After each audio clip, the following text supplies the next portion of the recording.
Hello ladies and gentlemen, welcome back to Naden here once again, and in today's video I am going to be looking at a Screen Rant article discussing why Doctor Who's future is in safe hands. So regardless of what's happening with the BBC at the moment, and in response to a video that I made yesterday, it would kind of be good to look at this in a more positive light. So yeah, with that being said, let's have a look at this article. Doctor Who's future is secure no matter what happens to the BBC. So the subheading states, the BBC's licence fee is under attack, but the BBC's recent decision should protect Doctor Who, one of the BBC's greatest super brands.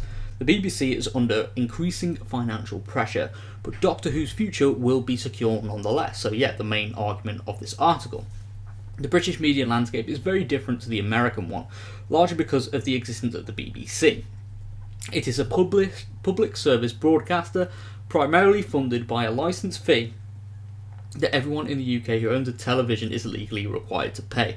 The BBC has a unique remit, running many services that are deemed beneficial to society but not profitable, including a massive educational campaign during the pandemic to help children learn in lockdown, but the funding nonetheless means the BBC is a subject of political controversy. Okay, so let's get into looking at the main stuff of the article. So yeah, just a recap of what we stated yesterday, that yes, due to political decisions with the UK government, that yeah, they have decided that yeah, the licensee will be frozen, so it won't be raised or anything like that, and there will be a cut as well to funding for the BBC that will affect many shows, not just Doctor Who, but the long running shows like EastEnders, Casualty, all the dramas that they've got in the pipeline, or any that they want to start making. So, you know, they could be running for a shorter amount of episodes or something like that, or that they don't exist, or have a, you know, they can't hire the cast that they want because they don't have the budget to hire them. There's so many things obviously that will affect. So yeah. Alright, so let's just have a read as well what they want to say, because obviously yes, as people have stated in the comments of the video yesterday, that yeah, the general election in the UK that will be happening in the next couple of years could also affect this as well. But you know, regardless of that, the BBC, if this situation does take full, where you know there is a big doomsday scenario where you know the BBC no longer exists, or the structure changes dramatically, shows like Doctor Who, as it says in the article, will well, they'll exist in some other capacity on another platform. But yeah, as pointed out in this article, Doctor Who is already going through a time of change. So let's just have a look what it says further on. So that was just mainly a recap about the politicalness of this decision with the BBC and the UK government. So Doctor Who, yes, is one of the BBC's super brands, along the likes of Top Gear and Dancing with the Stars. International distribution of these super brands make them tremendously, or here I said it, valuable to BBC worldwide, the commercial arm of BBC Studios, meaning they're actually a major source of income in addition to the license fee. So these super brands will obviously, you know, despite the announcement, they are very important to the BBC. And well, with Doctor Who especially, BBC have already gone on to secure Doctor Who's future. Russell T Davies is returning as the next showrunner, and Davies has already hinted at his vision, with suggestions he wants to build Doctor Who as a transmedia franchise, complete with spin-offs. So similar to Marvel, he wants to kind of do his own shared universe. So it would be a big franchise that Doctor Who kind of had back in the day with Torchwood and the Sarah Jane Adventures. It'd be very interesting to see that happen again, but on a grander scale. Davies has long been warning about the political risk facing the BBC, so his appointment feels very strategic indeed. The latest news won't come as much of a shock to him. Yeah, perhaps. People have been mentioning a video of where he states some truths about the BBC, or his beliefs on the BBC. So yeah, maybe you know this was planned. Perhaps maybe you know he has an idea of what he wants to do, and again.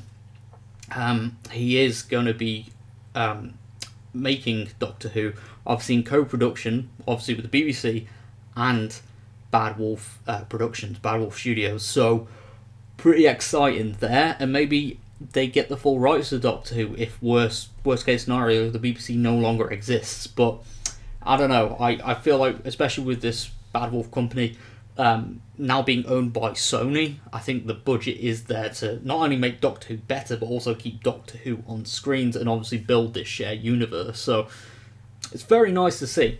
Alright, so meanwhile, the last few years have seen the BBC pivot away from their traditional production models towards co-production deals, with partners frequently co-financing in return for some distribution rights and a degree of creative say.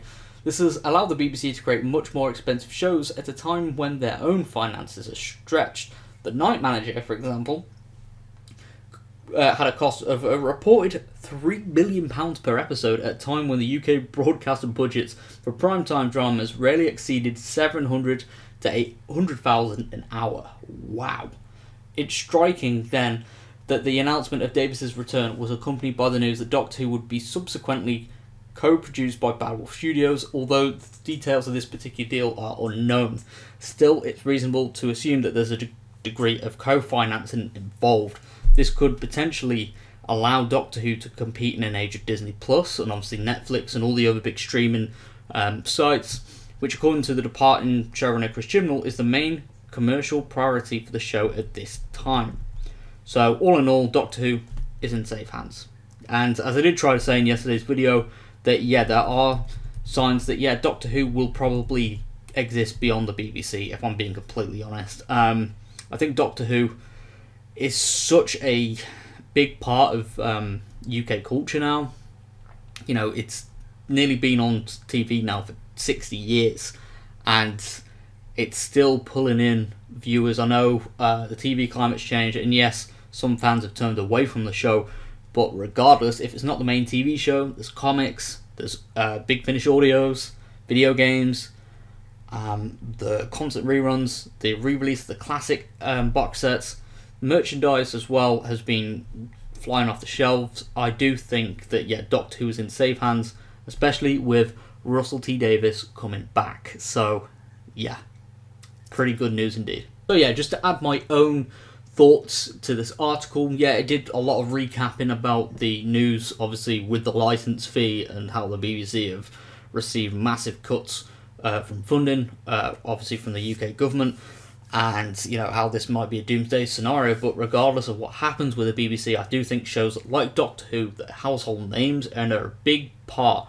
of UK culture and are known as well on an international basis, I do think will survive, and I do think Bad Wolf Studios will be the ones to ensure that happens, regardless of what happens with the BBC. And I do think Bad Wolf Studios may actually have more creative control with this new iteration of Doctor Who than the BBC. So in time we'll get to see if that's a good idea or a bad idea. So anyway, I'm going to wrap up this video here.